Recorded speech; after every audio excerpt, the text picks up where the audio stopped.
She said it with a laugh, casual and dismissive, like I was being ridiculous for even raising an eyebrow.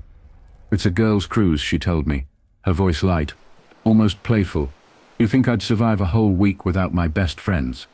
Come on, don't overthink it." And I wanted to believe her. God, I did. 'Cause when you love someone, you train yourself to trust them, even when your gut starts whispering otherwise. So I kissed her goodbye at the dock, watched her and her friends wheel their suitcases toward the ship, and told myself not to be paranoid. But here's the thing about instincts. They don't just fade because you tell them to. They dig in, claw at the back of your mind, and wait. The first few days I distracted myself. Work, gym, long drives with the windows down, just to feel something other than the silence of the house. She sent me a couple of photos, her in sunglasses, a cocktail in her hand, the ocean behind her, the girls in the background laughing. Normal. Exactly what you'd expect from a trip like that. I almost convinced myself I was being silly for ever doubting her. Almost. Then came the photo that shattered everything.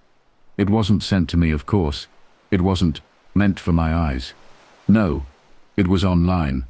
A friend of a friend tagged her in an album, and curiosity pulled me into it like a whirlpool. I scrolled, half smiling, half anxious, until I saw it. My chest tightened instantly. There she was, on a balcony, the kind you only see on those higher-end cruise cabins. But she wasn't alone. She was wrapped around him. Some guy I didn't know, tall, sunburned, shirtless, his hand gripping her waist like he owned her. And she wasn't pulling away. She was leaning in, her smile brighter than any I'd seen in months. I stared at that photo so long I swear it seared into my brain. The caption was something stupid like "best trip ever," but all I could see were her arms around him. My mind started racing. Who was he? Was he a stranger she met on the ship? Someone local from the port stops? Or worse, was he someone she'd known all along? Someone she'd planned this with? The questions ate at me, each one sharper than the last. Have you ever felt your whole body go cold even when you're burning with rage? That's what it was like. My fingers tingled, my stomach twisted, my throat went dry. I wanted to throw my phone across the room, but instead I just kept scrolling, looking for more proof, more images, anything that could either explain it away or confirm what I already knew deep down. And there it was again, another photo, this time with his arms slung over her shoulder, as they laughed with a group of people. Not hidden, not secretive, out in the open, like they had nothing to be ashamed of, like I didn't exist. I didn't sleep that night. I sat at the kitchen table with the lights off, the glow of my phone the only thing in the room. Every time I closed my eyes, I saw that balcony, that embrace, her smile, and the worst part wasn't even the betrayal itself. It was the way she'd lied so easily. "It's a girls' cruise." The words replayed in my head on a loop, mocking me. By morning I wasn't even angry. Not in the loud smashing things sense. I was something else entirely. Quiet, calculate, because I realized in that moment that if she could lie to me so effortlessly, then she wasn't just betraying me, she was underestimating me. She thought I'd never find out. She thought I'd sit at home like a good little fool, waiting for her to come back with souvenirs and stories about sunrises at sea. That's what cut the deepest. That she assumed I was too blind, too trusting, too naive to ever question her. So I made a decision. I wasn't going to confront her right away. I wasn't going to send a furious text or call her in the middle of her trip.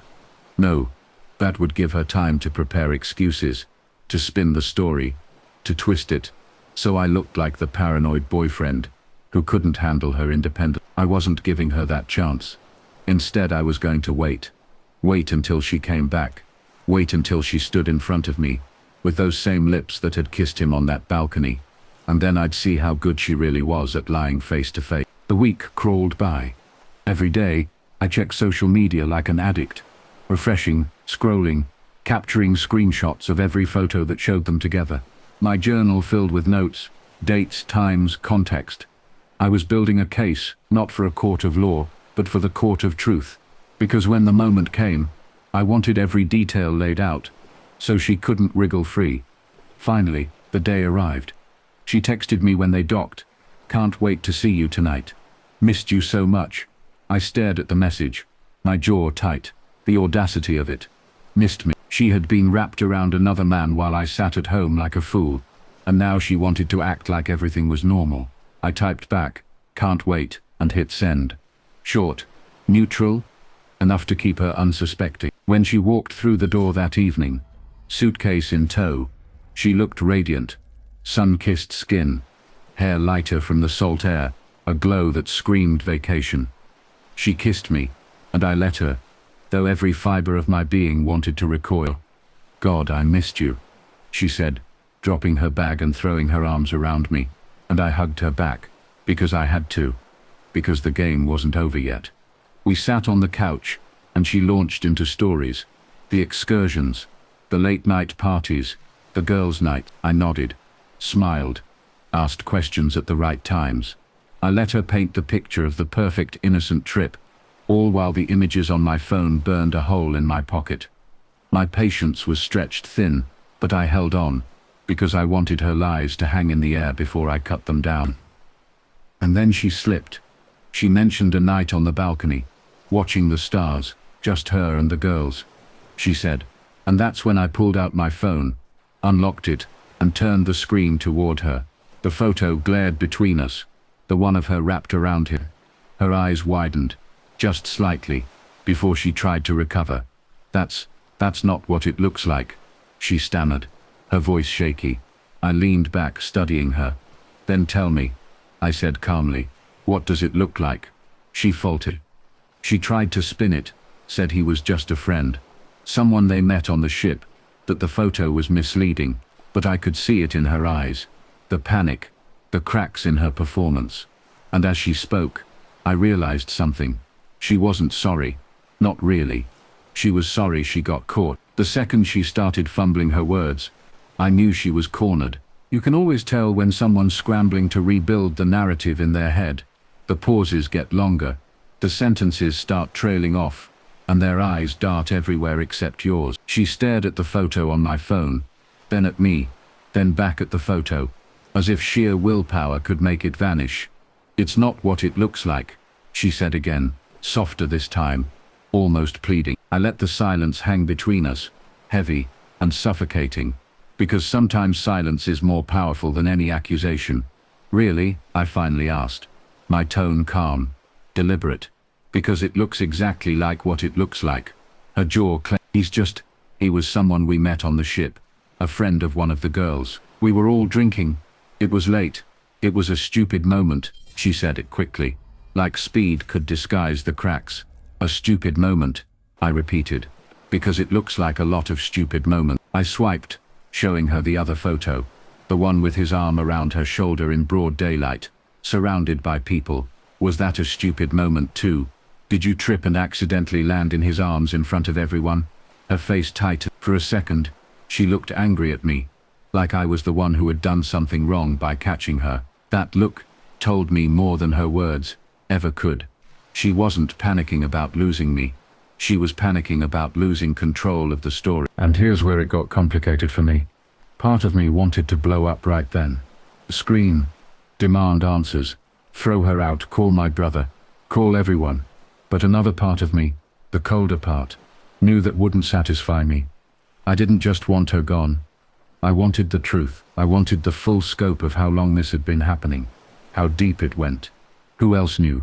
If I reacted too soon, I'd lose that. So I bit back the rage and leaned in closer. "Tell me everything," I said quietly. "Start from the beginning. Don't lie to me again." She shook her head. "There's nothing to tell. You're overreacting." Overreacting. That word almost made me laugh. Men get called paranoid, insecure, jealous all the time when they're actually onto something. I had the photos right in front of her, and she still had the audacity to call it overreacting. That's when I realized the depths of her delusion. I stood up, walked to the kitchen, poured myself a glass of water just to keep my hands busy. She followed me with her eyes, but didn't move. "You know what the problem is," I said, turning back to her. "You still think you're smarter than me. You still think you can spin this, make me doubt myself, make me believe my own eyes are lying. But you're forgetting something. I'm not the fool you think I am." She swallowed hard, For the first time I saw the tiniest flicker of fear in her eyes, not because she thought I'd hurt her, but because she realized her story wasn't working. The rest of that night was a stalemate. She tried to play it off. I kept pressing with calm questions she couldn't answer. Finally, she broke down into silence, staring at the floor, refusing to talk. I let her stew in it, then told her to sleep in the guest room. She didn't argue, but I didn't sleep. I sat in the dark, the journal open in front of me, scribbling down everything, her words, her expressions, her hesitations, because I knew this wasn't the end. If anything, this was the opening act. The next morning, she acted like nothing had happened, made coffee, scrolled her phone, asked if I wanted breakfast. I almost admired the performance. Almost. But I wasn't interested in pretending anymore. I had a new plan forming, one that required me to play along just long enough to gather every piece of evidence I needed, because I didn't just want to catch her. I wanted to understand how many layers this lie had. Over the next week, I started digging, quietly, carefully. I checked social media again, found more photos I'd missed before, little things, the way they sat too close at dinner, the way his hand lingered on her back in group shots. Nobody else seemed to notice, but once you know, you can't unsee. I reached out to a buddy who worked in IT, asked him hypothetically how someone could trace travel itineraries or booking info. He gave me a few tips. Nothing illegal, just ways of connecting dots.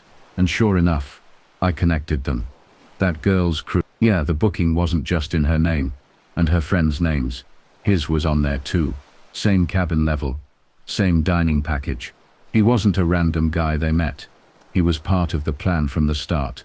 That discovery hit me like a second betrayal, even though I already knew the truth. It confirmed she hadn't just made a mistake in the moment. She had lied from the beginning, intentionally, methodically, and that's when something inside me shifted. This wasn't just about heartbreak anymore. This was about respect, about dignity, about not letting myself be played for a fool by someone who thought they could weave lies tight enough to bind me forever. I didn't confront her right away.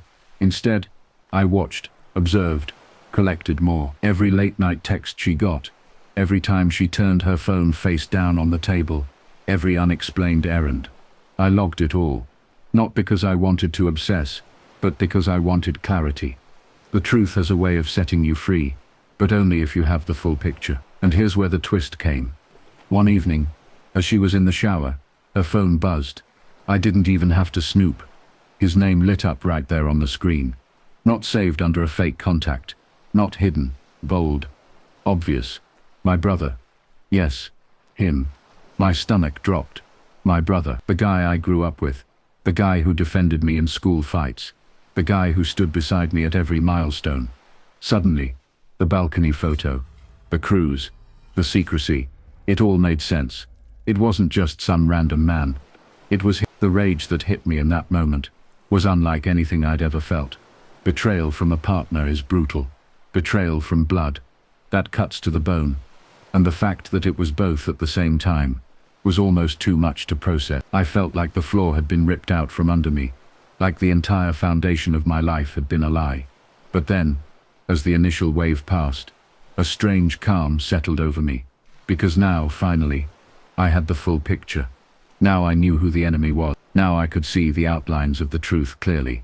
No shadows left, and with that clarity came a terrifying kind of power. When she came out of the shower, towel wrapped around her, smiling at me like nothing was wrong, I just nodded. "Everything okay?" she asked. "Yeah," I said. "Everything's fine." And for the next week, I played along, but inside I was building something. A plan, meticulous and patient. I started reaching out quietly to people who mattered, friends, family, colleagues. I didn't spill everything. Not yet. I just planted seeds, asked questions about loyalty, about trust, about what people thought about betrayal. I wanted to know where everyone stood, who would believe me, who might already suspect something. And when the day finally came, when I gathered my family for dinner, laid out the photos, the bookings, the texts, it was like pulling the pin on a grenade and watching the pieces scatter. My brother's face went pale, hers went red. My parents stared in disbelief. The silence was deafening. Nobody defended them. Nobody tried to spin it. The truth was too obvious, too undeniable. She tried to cry, to beg, to explain. He tried to stay stoic, but his hands were shaking. And me, I just sat there, calm, collected, letting the weight of their own choices crush them. Because the beauty of truth is that it doesn't need embellishment. It stands on its own, unflinching, merciless. That night, I walked out lighter than I'd felt in months. Not because I'd won, but because I wasn't carrying their secret anymore. The burden was theirs now, and it would eat at them, far longer than it ever ate at me. And if you're wondering what happened after, whether she begged to come back, whether my brother tried to mend things, the answer is yes. They both tried, in different ways. But once trust is gone, once respect is shattered, it can't be rebuilt with apologies. They chose each other, and in doing so, they lost me, forever. And that, in the strangest way, was my freedom.